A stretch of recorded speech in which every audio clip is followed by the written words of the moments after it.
Alright guys, I'm back. I went in and set this cooling tin here. This one just kind of sits here. It gets bolted on later with the other tin that's going to go on it. But as I've said before, and you probably understand, I'm a freak when it comes to cooling these things. It's the life of them. This tin here, it's going to go around the oil cooler. I'm just going to pop the seal up. I just put the seal on it, but it just rests on this lip. You just work it into the seal. No big deal. Okay? After you've got it all the way on the seal, or on the cooling tin, it's going to drop straight down here. There we go. And it's very important. If you look here with me, you can see, let me get it up there where it's supposed to go. There you go. It seals. This seal goes all the way around. Without that, I'm not saying it would hurt your engine, but if it's not sealed, a lot of air is going to be escaping out around this cooling tin. Alright, with those things in place, I'm going to go ahead and I'm going to pop my distributor in it. Alright folks, let's throw a distributor in this motor. If you look down in there, you can see that within that perfect circle, that slot is offset. This distributor will only go in here one way. So if you look at the bottom of this, it's offset. See the slot, the actual drive portion of this is set more toward this side of it. Cool thing about a Volkswagen, you can't get the distributor in wrong. What you can do wrong is when you're indexing this drive gear in here, when you're putting the motor together, if you're not careful and don't have your engine to where number one's on top dead center, and if you don't get this lined up correctly, you can get it will be off. But if you get everything together, you can always count on knowing where number one is on one of these. I'm going to go ahead and oil this up, then we'll talk about the distributor a little bit. I want to show you around it, but I want to get it oiled up in here real good and get my distributor shaft oiled up. Then we'll mount it and talk a little bit more about the ignition system.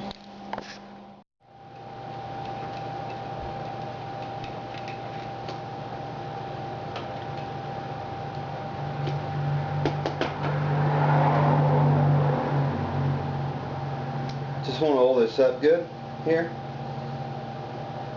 If you don't have everything oiled up good, we've got an O-ring on the distributor here. Don't want to tear that. Want to make sure that the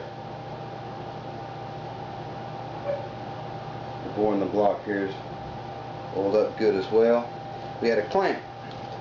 Okay, point this up. We got a stud here that needs to go on there. I want to get this close to where it needs to go. Something offsets like that. See if we can pop this guy in here, get it seated.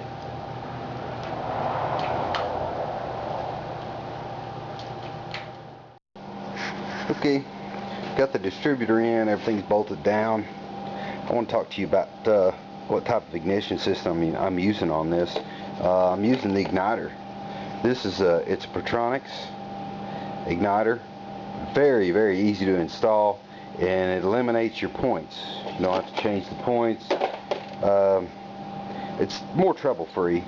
Now, these are great. I've used these for, I don't know, about 3-4 years now, whatever. Super system, very dependable. But with it, you still got to deal with your rotor button and your distributor cap. Now, on the 1915 we put together for my dad, that's the motor I've got in my van right now until I get this baby done. I'm going to show you what the ignition system I put on it. It is a Computronics. So let's take a look at that real quick. Okay, please forgive me for the terrible lighting. Just want to show you around this. This system's easy to install too, and it's just awesome. Super system. It's a little on the expensive side. This was a $400 outfit. So, and it's I said Computronics. It's not Computronics. It's a Compufier. Great system.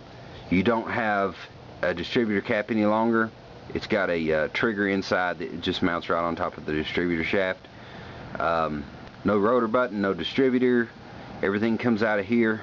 This is your control box. This is where all the brains are. So, you know, what you're talking about is how much money you've got. My dad's got a whole lot more than I do, so he wanted to go ahead, when I built this motor, he wanted to go ahead and get a really good ignition system for it. He spent $400 on this one. It's awesome. I spent 90 bucks on my Pertronix module, which is it's a lesser system, but it's very dependable. Both of them work great. So your choice, ever how much you want to spend. Hey folks, we got a shop visitor. This is my dad. He's the one responsible for teaching me everything that I know. He worked at a steel mill up in Ashland, Kentucky for 34 years and worked on cranes, electrical motors, you name it, he did it. So anyway, that's my pop. He's the one I have to thank for my mechanical knowledge. Alright, it's break time. There's my little girl Clarissa.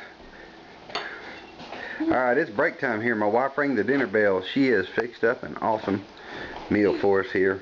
Baked beans, mashed potatoes, and some roasted beef, and a spinach salad with poppy seed dressing. So we're going to get to it. Man, what a meal. This is awesome. My wife makes she cooks exactly like she's like an 80-year-old. It's awesome. I guess I get the best of both worlds. Get me a young hot chick that can cook awesome. So what in the world more do you want in life? And this is my little Clarissa here, and that's my Abigail. She's awesome. Hope you can overlook the house. We're still remodeling in here. My wife primed this wall, and she made her way around there and kind of stopped where she was cutting in. We still need to paint the ceilings, put a new window in, but we did get the floor down. It's a little bit messy right now after dinner, but we got our pot rack hung up. I need to put new soffits all around. See, I had this soffit down because we had to buy a new refrigerator when we were remodeling, put new cabinets in. The new refrigerator was a lot wider than the older one. So, see, I still got to put these fillers in here on both sides and build the soffit, rebuild all the soffit. All that old soffit's coming out, and we have to paint the cabinets, and the stove got broken. The door fell open and busted the glass off of it. That wasn't cool. My wife hates that stove anyway. She wants a new electric one with the electric elements. She doesn't like that flat surface stove. Whatever, that's a woman thing. I don't know anything about cooking, so she knows what she needs to cook on. But anyway, my food's getting cold over here. I'm gonna stop yakking and start eating. I'll see you guys out in the garage in a minute.